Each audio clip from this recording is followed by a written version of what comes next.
Bismillahirrahmanirrahim. Hari ini kita akan tengok pasal asas algebra. Asas algebra yang melibatkan tambah dan tolak. Okey. Yang pertama, cara untuk selesaikannya adalah kena cari sebutan yang serupa, kemudian kamu susun dan kita operasikan. Cari sebutan yang serupa, kemudian susun dan operasikan.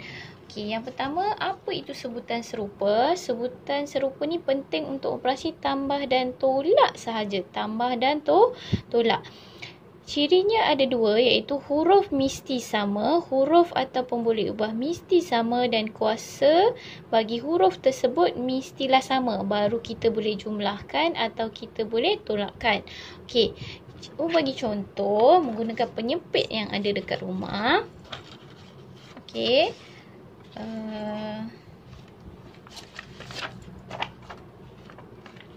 Katakan penyempit cikgu ni warna kuning dan cikgu wakilkan dengan K. 1K tambah dengan 1K. Satu penyempit kuning tambah dengan satu penyempit kuning. Jumlahkannya, kamu jumlahkan saja, iaitu sama dengan dua penyempit kuning. So, jawapannya adalah 2K. 2K, bukannya K kuasa 2 dan sebagainya. Okey, 1K tambah dengan 1K, kamu akan dapat 2K. Yang kedua, untuk soalan 2K tambah 2K. Dua penyempit kuning tambah dengan dua penyempit kuning. Kamu kira sahaja jumlah penyempit tu 1, 2, 3, 4. Jadi kamu akan dapat 4 penyempit kuning. Okey. Seterusnya, kita ada penyempit warna hijau. Okey, 3H, 3 penyempit warna hijau tambah dengan 2H, 2 penyempit warna hijau. Kamu akan dapat 3 campur 2, kamu akan dapat 5. So, dapat 5H. 1, 2, 3, 4, 5. 5H. Itu sahaja. Kamu hanya perlu jumlahkan nombor di depan.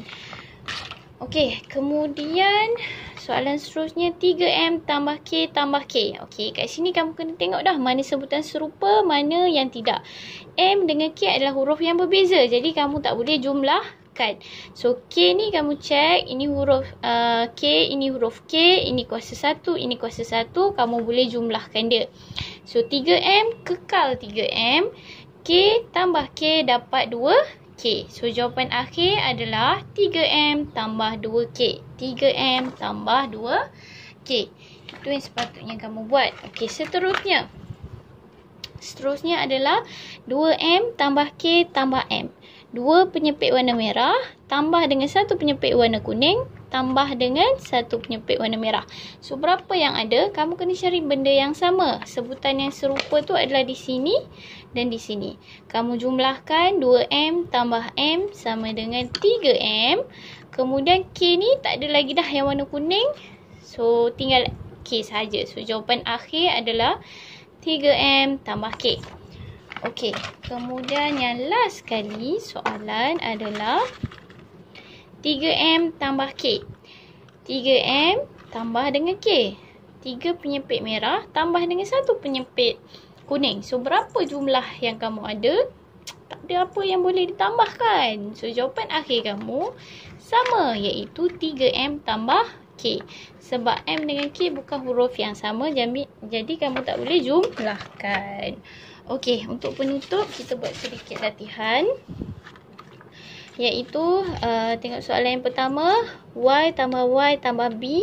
Ini sebutan yang sama, jadi kamu susun dan kamu boleh jumlahkan. Kamu akan dapat 2Y tambah B. Itu jawapan dia. Okey, untuk soalan nombor 2.